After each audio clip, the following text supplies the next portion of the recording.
Welcome to the More to Life podcast. I am your host, Elle Mace. And we are joined today by Teri Hofford. Teri is a body image educator, a photographer, and an author. Hello, Teri. Hello. Thank you so much for having me. I have to say, thank you so much for coming because it's a very early in the morning for you, not for me.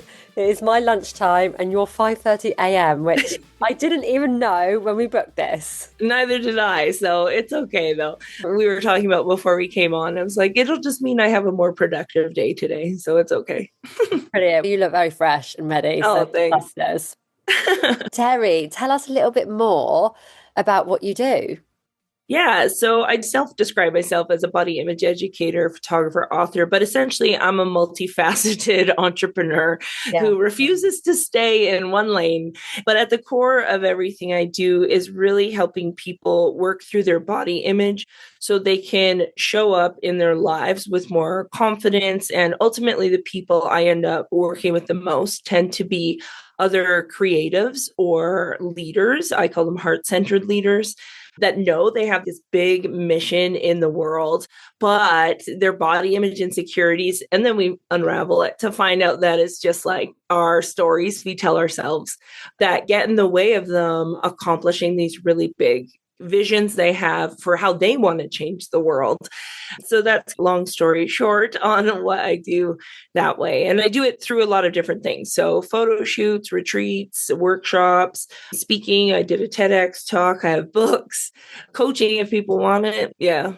Yeah, amazing. And actually, I think that's a really key part there is the people you're talking about sound like they're successful people. And from the outside, people will think, oh, that's a successful person there. But we assume that successful people are also okay with themselves. Yeah. But actually, as I know and you know, that's not really the case. You can have somebody who can hold a crowd of 1,000 people and speak incredibly well. But on the inside, their own body image is just like, shattering them. Yeah. And I think it holds, I always say like body image is just a very thin layer at the top of a very big iceberg of the things you think about yourself. Like I've come to realize that we project the things we think about ourselves onto our body because it's the tangible representation of us. So it becomes the representation of everything we dislike about ourselves. So like you said, you'll have somebody that is literally impacting thousands of people. And I was even the same where I was like, people would tell me things like how I would change their life and how a photo shoot with me made them feel better about themselves, whatever. But I did not know how to receive what I was doing. And instead it was always like overshadowed by this self-critical lens, either, oh, they think this about me, or like just making up stories all the time as if I was not allowed to feel good that I was making a difference in the world. And so once I realized that for myself pretty early on, I was like, oh, I want to make sure that no other creatives, leaders feel the same way because we have so much stuff to do in the world, especially right now. So many of us have big things to do to change the way the world is going. Oh, yeah. There is things that are way greater than us. That saying, like, your physical body is the least interesting thing about you. It obviously is an interesting thing about us, but we complicate it. And actually, when you are going out in the world, people want to hear what you've got to say. They want to see your personality. They want to see your smile. They don't care whether your jeans are this size or that size. Yeah. Now, I will say some people do care, and it is hard to get, that's the space that's difficult to move through that, because with the internet, we can see that, especially if you're socialized as a woman and you show up on the internet, you are going to be too much, not enough, too big, too small, too old, too young. There's always feedback about how you look, but most of that is from people that aren't actually investing in what you have to say. They're just bots or people that have too much time on their hands and just really have such a jaded view of the world that they project. It's easier to project it onto somebody else. And I thought, even for myself, who's been doing this work, like body image work for a long time, that it was just like super easy to show up as I had been doing. But last year I did a TEDx talk that went viral pretty quickly. And so it was on a platform that I'm not on very often, like YouTube. Yeah. And so a lot of the first comments were really negative about my body. And little Teri, that's why I say little Teri had a panic attack. Like young me that was bullied as a kid and humiliated when she was being seen. And it was such a good experience for me to go through that because it allowed me to see that those wounds are still there. But I do think it's just preparing me for the next level of being seen. So if I can parent myself through that, let myself know, like, number one, you don't know those people don't really know you. They're not invested in you. And focus on the people that did resonate from my talk and did change their life literally just from listening to a 13-minute talk that I did. Focus on who it was for. It was a really good experience, but I recognized that even me, who's been doing this work for 10 plus years, still had that initial panic that people think XYZ about my body. Yeah, absolutely. And I think that's such a good point as well. Like you can think you've healed something and think that's behind me. But actually, quite often we do get re-triggered when we're older, or we've been recovered, whatever it is, for X amount of years. Like it can come back up again. And actually don't resist it, like move with it. Yeah, what I did for me was like, before we came on, I had even said body image isn't about the body, it's about the mind. I'm grateful for all the work I did do and like the mindset work that I did. So that way, when I could feel that rising up in me, the panic that was coming up, instead of pushing it down like I used to do, just stuff it away, it's fine. I said, what do you need from me? To myself, I said, what do we need to do right now to feel better in this moment? Get off the internet. First of all, don't look at the comment section. First of all, get in the shower, let the shower and then talk yourself through it. And I think I approached it with a lot more compassion towards myself than in the past, like any sort of negative, and I'm using quotations, feeling, I would have just stuffed it down. No, we don't talk about that. But then it would have just come back to trigger me later in a different way. So I think me going through that process, number one, I recognize that is what most people feel, even when it comes to just showing up on social media, like on Instagram. Yeah. Whereas I have no problem showing up as myself on Instagram. It was just like, it felt like it was out of my control in this other space. So it wasn't my body that was the problem. It was the lack of control and other people's opinions about it that made me go into that spiral. Yeah. And also, like for you, it's a really then confusing moment. You've got a huge breakthrough in your business, like TEDx talk. Oh my gosh, that is like up there. It's a moment to be celebrated. And then someone or some people have to just bring that down. And it, even just to say that got complicated for you and it should have just been a celebrated moment. Yeah, that's where I think I find people that are more neurodivergent, they have a much easier way of compartmentalizing that. So they're like, no, just full steam ahead. This is what I do. But yeah, it surprised me that it impacted me that much. But after I worked through it, I realized one of the biggest things that made me sad about it wasn't necessarily about myself. One of the reasons why I did the TEDx talk was because I don't see bodies like mine speaking on successful stages, like plus size bodies. You rarely see them. And if you do, you see them like in super like baggy, boxy pantsuits and like hiding their body. And looking back, I did wear black, but because I didn't think the background was going to be black, but I showed my tummy. And I was like, the whole point I did that was because I wanted somebody, even, and I always say, even the people that didn't like what they saw, is I still changed their brain because I call it passive activism. You can hate me, but by looking at me, I'm actively changing your brain to be able to see that plus size bodies are capable of showing up on stage and delivering information that is profoundly impactful. But what kind of made me sad about that when I saw the comments, because I'd gone into it with that as one of the reasons that I wanted other plus size people that have a message to see evidence that it is possible for them, that they would see the comments and that would stop them from doing it. They'll be like, oh yeah, if I do that, I'm going to get the same kind of treatment that Teri got. And that made me more sad than myself, if that makes sense. Oh, it makes perfect sense. Yeah, absolutely. What was the talk on? What was the title of the talk? Yeah, so it's originally the title I wanted was 5 Reasons You Look Like Shit in Photos, but we had to change it. Then we didn't allow me swear. So it's 5 Reasons You Look Bad in Photos. And ultimately, the whole point of it is what we've been taught about bodies is why we look bad, quote unquote, in photos. Oh, and because that really is a thing, isn't it? That's what Yeah. everybody, it didn't matter what size somebody was, what gender, what age, what ability, any of that. It didn't matter. Every single client that I had that would come in for their consultation would say some version of, oh, I look bad in photos or I look like shit in photos. And after 10 of those, I was like, okay, like what's actually going on here? So I started to look into why is that? Why do we dislike the way we look in photos? That's ultimately what the talk is about. Oh, I am definitely going to be watching that straight after this. Yeah, That's I'll share the link with you so you can share it with your audience yeah. because it is a really good talk.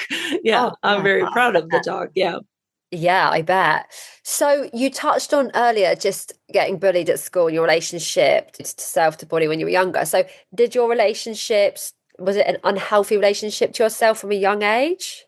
Interestingly enough, no, I would say it was neutral for the Yeah. most part. And the only reason I'm pretty sure why it was pretty neutral was because my mom. I had a mom that did not diet, did not care about bodies. And after seeing me coming home crying, this was also, I'll say, in the 80s and 90s. So when you got home from school, there was no internet and nobody to follow you.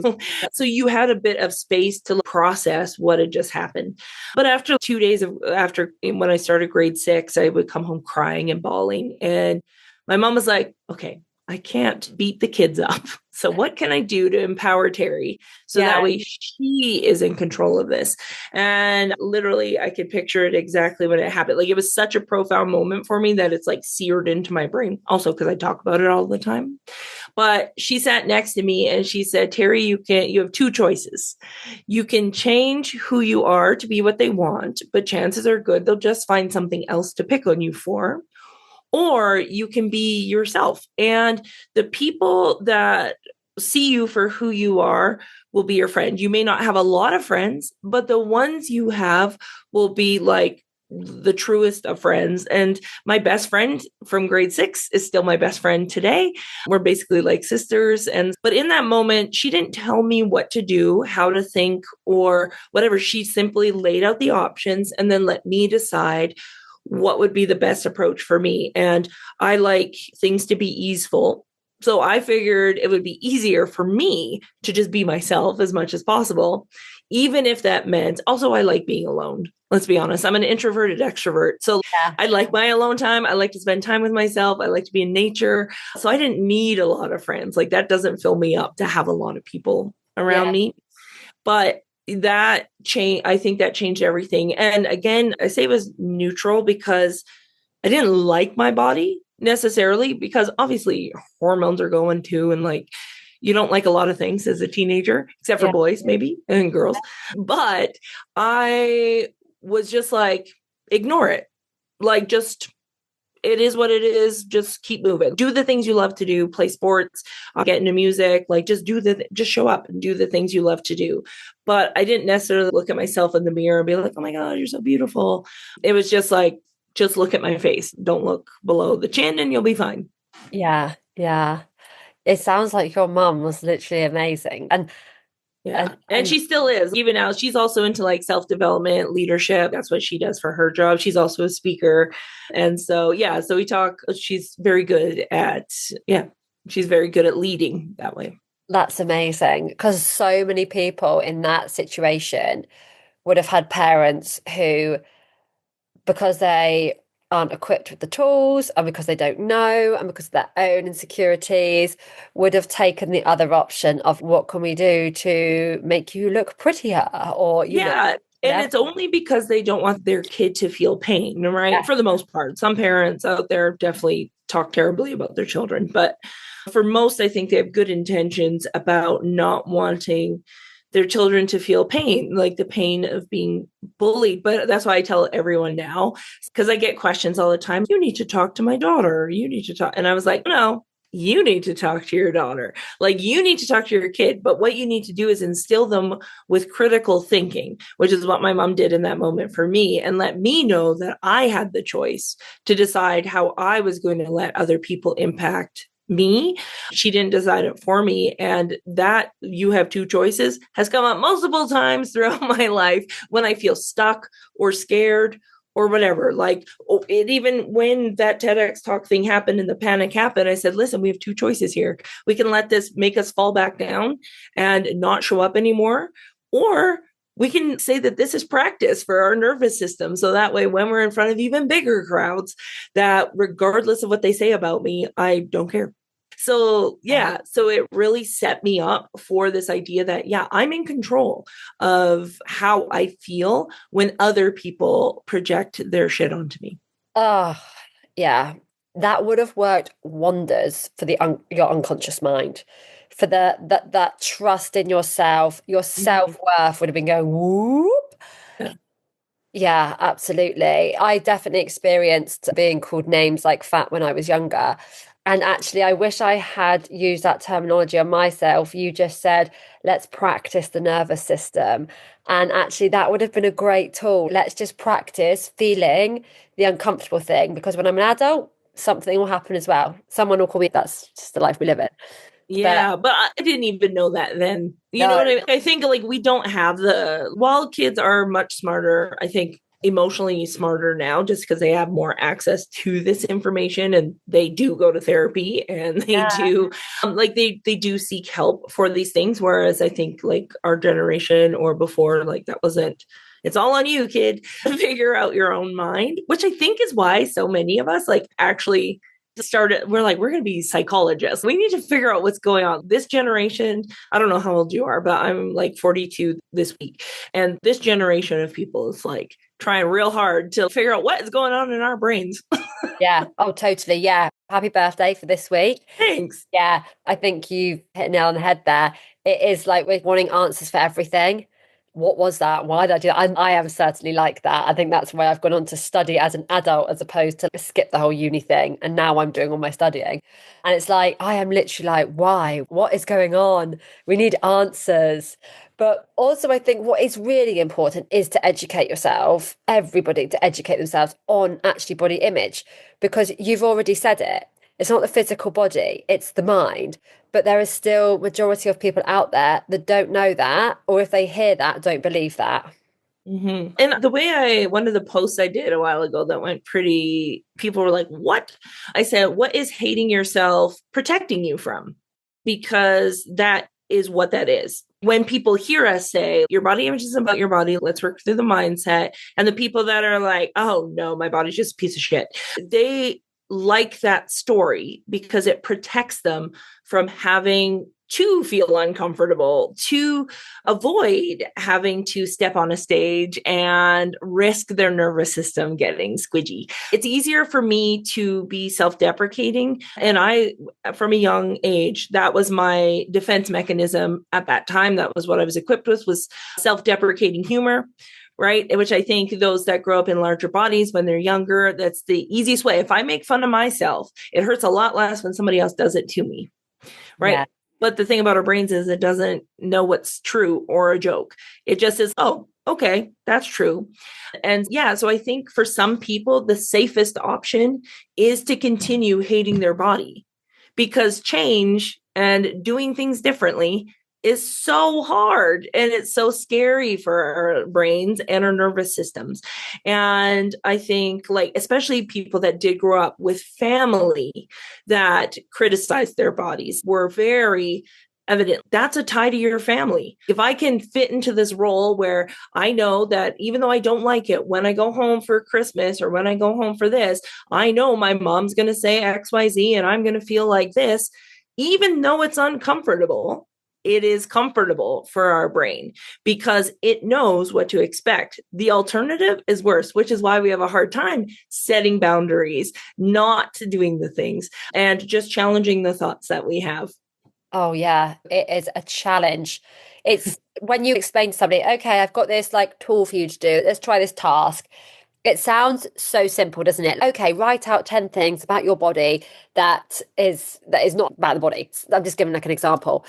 The brain will just go, oh, no, I'm not too tired, got stuff to do, won't do it. Yeah, it literally is. We don't know this. Bye. It literally checks out. So this, but also knowing our brains are hardwired for negativity and risk and whatever. This is why it's so imperative that if we truly want what's on the other side of that, we have to be so intentional because our brains are waiting to hijack us and put us back into that little safety box over here. Just after my TEDx talk, that's like my brain was like, ooh, we felt this before. You should just maybe don't show up as often. Okay, thanks. People are going to say things about you if you do that. Okay, go back into your safety box. And it's no, we're going to feel this feeling because I didn't feel feelings as a kid. I had learned early on that feelings were bad. Bad feelings were bad things. That's another identity that I carried for a long time, was like the good girl who didn't burden anyone. And so on. So I was just like, we don't tell people when we feel bad. Let's just stuff it down into the body. What would have been your coping mechanism then when you were younger and you were doing that suppression? Oh, I journaled a lot, which even when I look, like most of the journaling from my youth is really boring. It's just like, today I was in band class. But occasionally, because I'd gotten into the practice of journaling just by documenting my day, I had this outlet to be able to write down, oh, this thing makes me really mad, or so-and-so said this thing about me, and just get it out of my head and onto paper, which definitely made a difference. And then also, like I said, we would go home from school and we'd have like basically the evening to process whatever had happened during the day.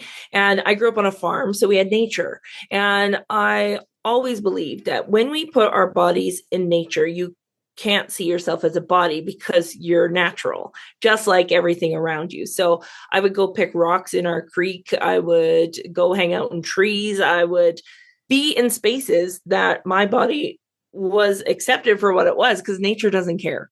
Nature doesn't care what your body looks like. Water doesn't care how much you weigh.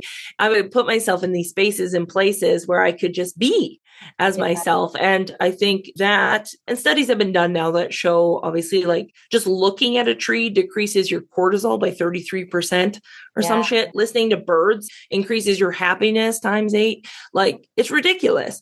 But all of that was also helping my brain stay more in the positive side of things.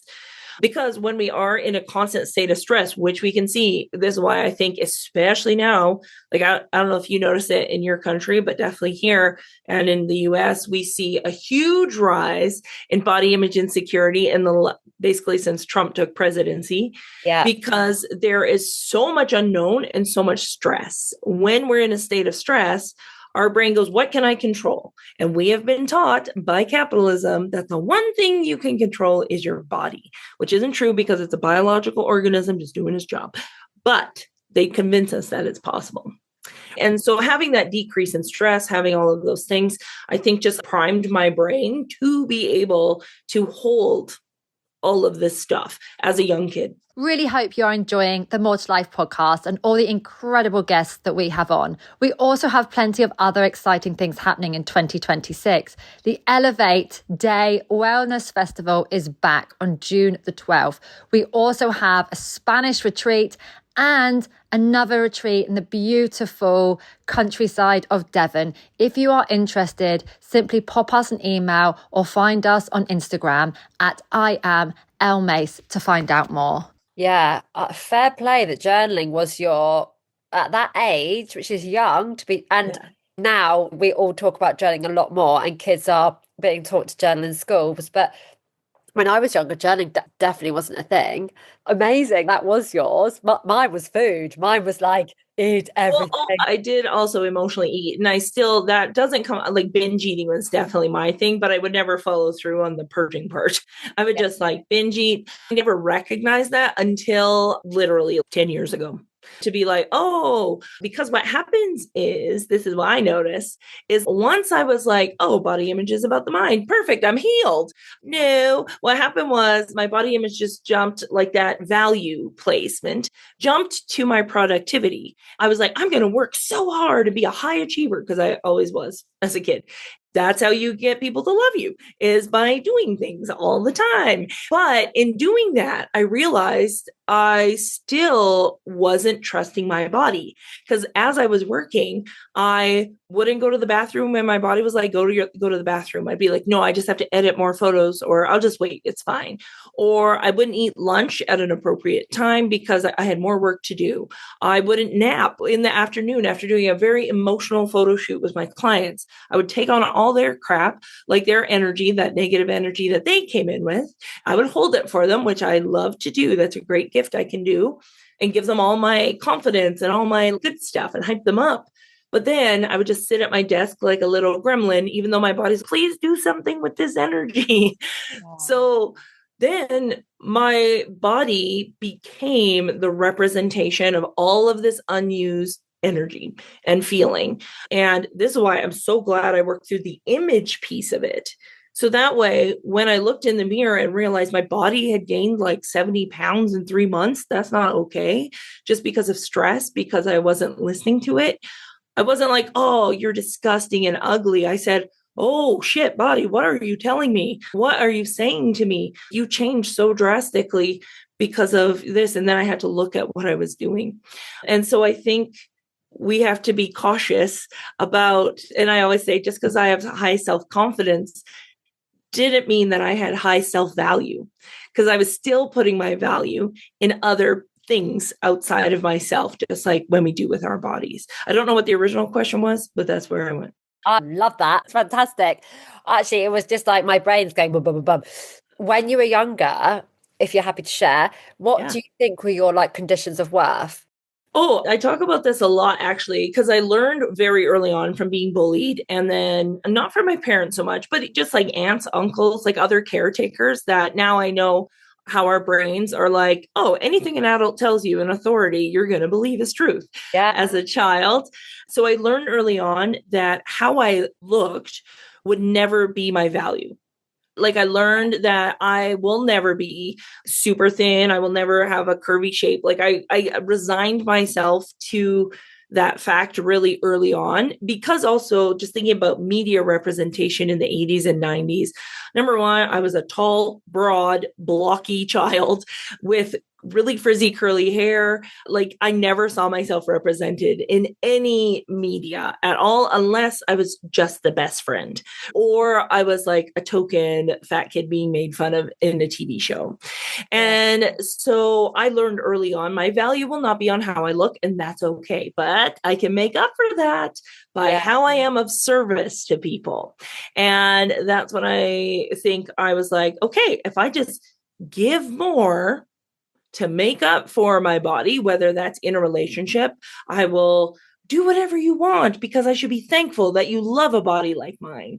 Or with teachers or parents, is let me go above and beyond. So you'll look beyond the fact that I look like this to appreciate the work that I've done. Like I would always work extra hard so that people would overlook the fact that I was fat, if that makes sense. Yeah. And I think that's very common. I think we call it the good fatty trope, where it's, I'm plus size, but I eat healthy and I exercise and I do this.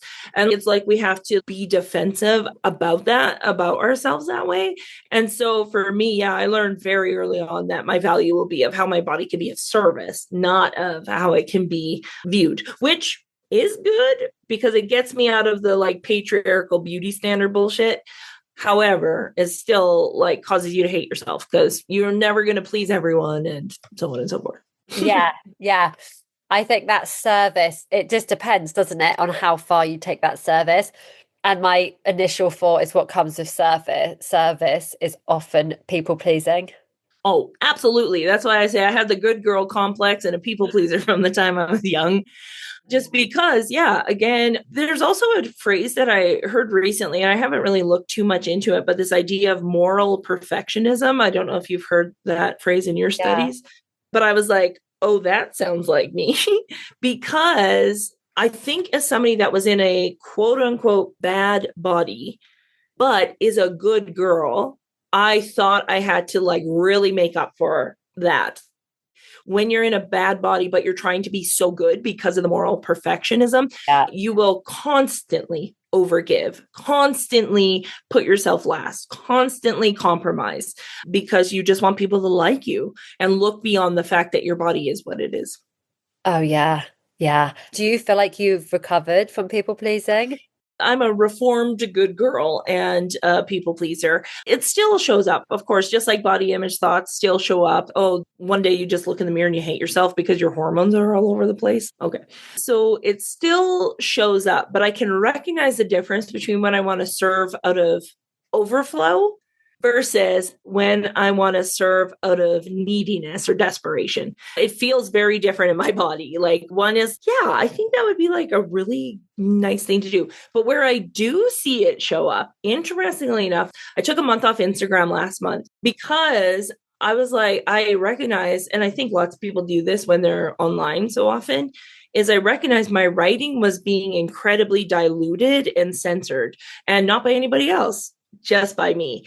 And so that good girl, that people pleasing part of me is still trying to manipulate my words in a way that there can be no misunderstanding about what I'm trying to say here. You will like me because I'm giving you exactly what I'm saying. Like I'm being very strategic in how I'm delivering things, but in doing so, again, what I'm actually feeling is getting watered down because I'm afraid somebody will have a comment to say about that.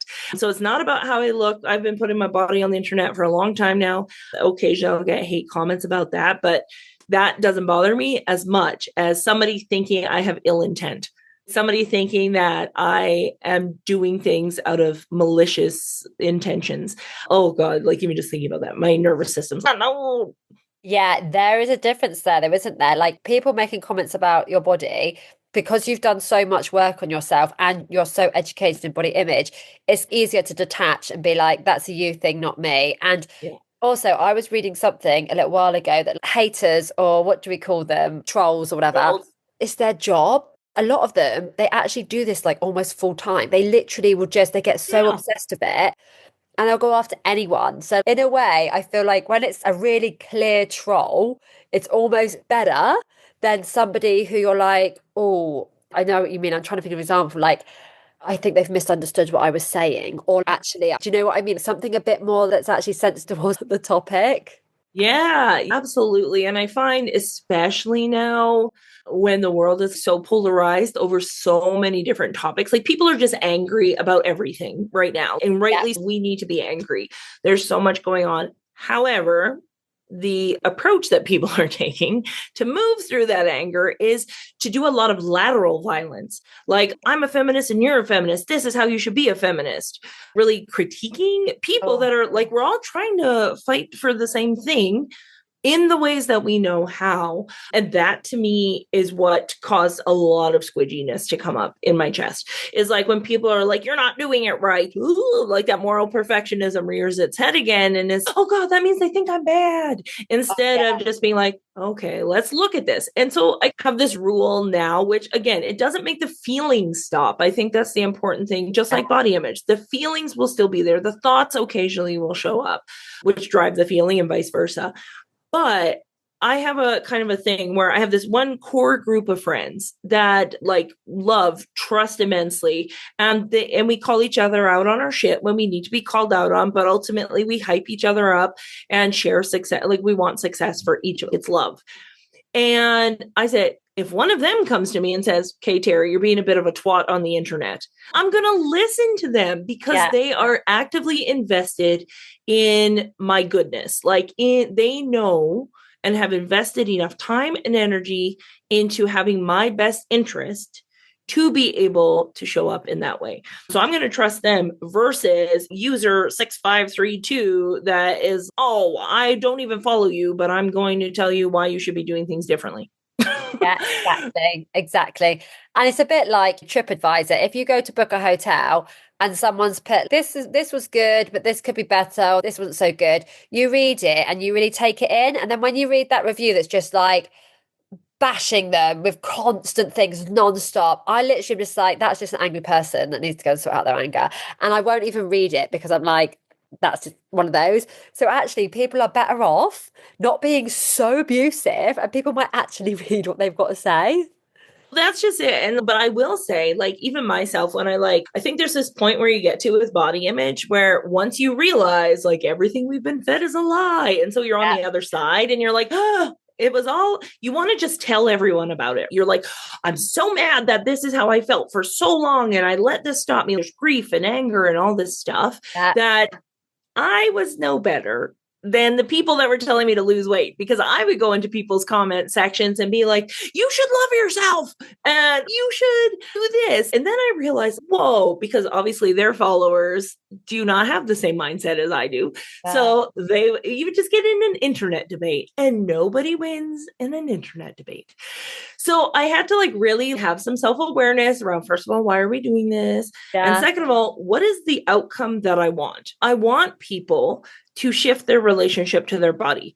But has anything ever good come out of shame, out of control, out of yelling at people to do things a certain way? Like maybe short term it has, but not long term change. If anything, people just go underground and continue it. So that has been my thing, especially when it comes to online discourse, is like, protect your friggin' peace.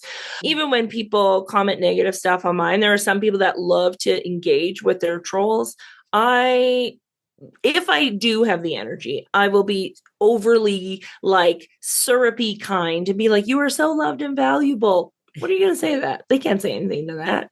Like, what do you mean? Like, it's not a debate. I'm just like, love and light. But most times it's, I don't have time for this shit. Let me just block and delete. Because again, and it's not even for me, it's actually for other people. I don't want them to see my body being victimized, because it will stop them from doing the things they want to do.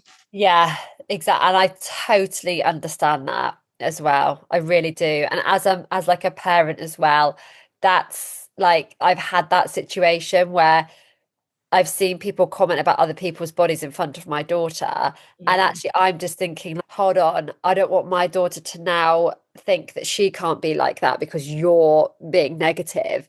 And this journey is forever going on and on, isn't it? The way we are, how we feel about ourselves, it ebbs and flows with the world and everything else that's going on, and the stress and the society and what we're told looks right and looks wrong. And will it ever end?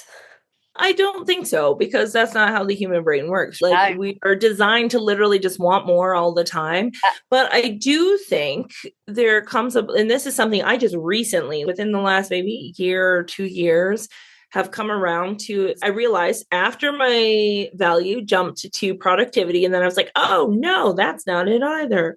I need to fix that. So then I jumped to self-development, and now my self-value was like, am I doing enough in terms of fixing my brain? To everything has a fix to it. Humans love to fix shit. Just last year, I remember literally sitting at the same desk and being like, wait, the purpose is to live.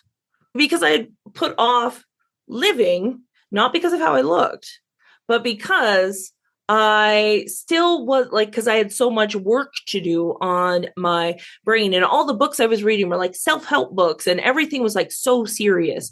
And then I was like, wait, I'm going to start reading fiction books again. I'm going to just start being in my body again and stop thinking so much, which I think is a big thing that I'm seeing in younger generations, is that because we have so much information, they can intellectualize things like there's no tomorrow.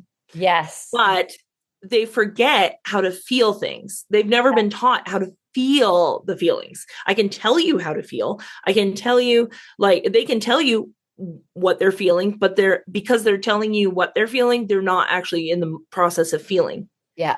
I see that a lot with the younger generations. They're like, I know I should be doing X, Y, Z. I should be thinking this way. I know, but they're not, because they're not feeling their way through it. They're thinking their way through everything, which again is a whole other level of body work, which isn't necessarily about the image, but it's making peace with feelings and recognizing that all feelings are just information. People that are like, I just want to be happy. Happiness is an emotion, and emotions are fleeting. Stop it. Like, you can't be happy all the time. Do you want to be sad all the time? Like, oh, yeah. Yeah. So like we just have to realize what is the point. Again, what is the outcome that you want? I just want to be able to show up in my life and live my life. Okay, so let's strip away all the things you think you have to do and just start friggin' living your life. Yeah, literally. That is why we're here. That's why we were put on this earth, is to have purpose and fulfillment and love and all of those magical things that are also free in life. But I think we've just been so conditioned to avoid the bad, the pain, the heartbreak, the sadness, all of the other things, because that's a bad emotion, that we think that, and again, capitalism has helped make this a reality. Just if I have this body, then I'll never get broken up with. Then I'll never get cheated on. Then I'll have all the opportunities. Like, no, that's not how that works. Or if I have this amount of money, then this will happen. Like, we're just waiting for all this external stuff for us to achieve joy, achieve contentment. Meanwhile, you can be having it right now. The question I would say is, why don't you think you deserve it? And trace that back. Yeah, love that. You've just literally given me such an aha moment just before we finish. I had a boyfriend at school, college years, and I was in a bigger body, and we had the best year ever. Like our first year and a half was just like, I've got really fond memories of it. Always laughing, playing, blah, blah. Then I lost a lot of weight. And that last year, I think he cheated on me about 25,000 times.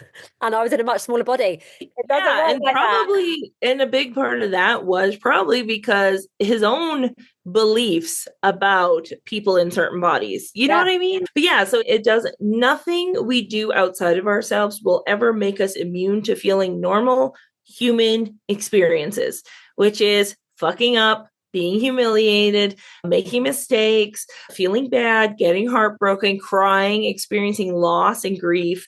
This is part of it. And we have to be okay that if we want to feel the joy, and that's why I realized for me, when I had pushed down all my emotions, especially my dad died when I was quite young, like 23, it was like I turned off any tap to feeling because it was just so big when I was so young. If people are like me and you've turned off the tap to feeling, it's fine because you go through life relatively neutrally. But when you start feeling again, there's a lot of stuff that needs to come out that was not processed. So the highs will be really high, but the lows, they are incredibly low. And you need to be in a space where you're able to make it through that low part or reach out for support. The way I thought of it with myself when I went through that period of like, when I was like, okay, we're going to, obviously healing is feeling, blah, blah, blah. I was like, fuck, this is hard. But think about a toddler. I did not learn how to emotionally regulate unless there was food involved, shopping involved, something external. And so now to just sit with a feeling, ew, like gross. And so it's like a toddler all of a sudden. I want to be mad. Just be mad. You don't have to hide that anymore. Like, you can punch a pillow, scream into a pillow, go to the forest and scream. Let it out, though. Do not hold that into your body. Yeah. So I think that's just be prepared is what I'm trying to say to people. Get your gloves on, be prepared. Oh my God. I really do feel like I could talk to you forever. Yeah, this is why I was okay to wake up at 5:30 because I love to talk about this shit. I'm not great at small talk. Like, I hate small talk. Every conversation I have, I'm like, let's just talk about really deep stuff. Yeah. Wow. I'm here with you on that. Hence why when I do these online, it's very much, hi, how are you? Let's crack on. Yeah, exactly. Somebody said that to me because I also have a podcast, which you can come on my podcast. Yeah, fantastic. But that's it. It's like the first question I always ask, so you'll know ahead of time though, is what do I need to know about who you were as a child to know who you are now? And let's just rip that Band-Aid off. Let's just go. I am very much here for that. Thank you so much, Teri. Could you please let us know where everyone can find you? And this will all be dropped into the show notes. Yeah, for sure. So my website is probably the ideal place because I'm still in a contentious relationship with Instagram. TeriHofford.com. So it's spelled TeriHofford. Just lots of people will put 2 R's. But I did buy the domain, Teri Hofford with 2 R's because people spell my name wrong all the time. Like past me, I was like, oh, I did buy that domain. That was smart. But anyways, so my website has everything though. So there's like links to my retreats, my workshops, my online courses. I have a lot of online courses for photographers specifically to help them start to diversify the bodies that they're showing in their work, because that makes a difference to our own body image. My books are on there. If you want to hire me to speak, I'm on there. But yeah, everything's just in that one little portal of my website. But if you do want to follow me on Instagram and just see what I end up doing with that, it's just my name is at Teri Hofford there as well. And I think those are the main places that I hang out. I do have a community on Patreon called the Reform School for Good Girls as well, which is just more where I share. When I was taking the hiatus from Instagram, that was where I would do more posting, like the normal stuff I like to talk about. But it's more mindset focused. It's a little bit body focused, but it's mostly just mindset and working through the good girl complex. Thank you so much. Have a wonderful rest of your day. Yeah, thanks for having me. This was so much fun.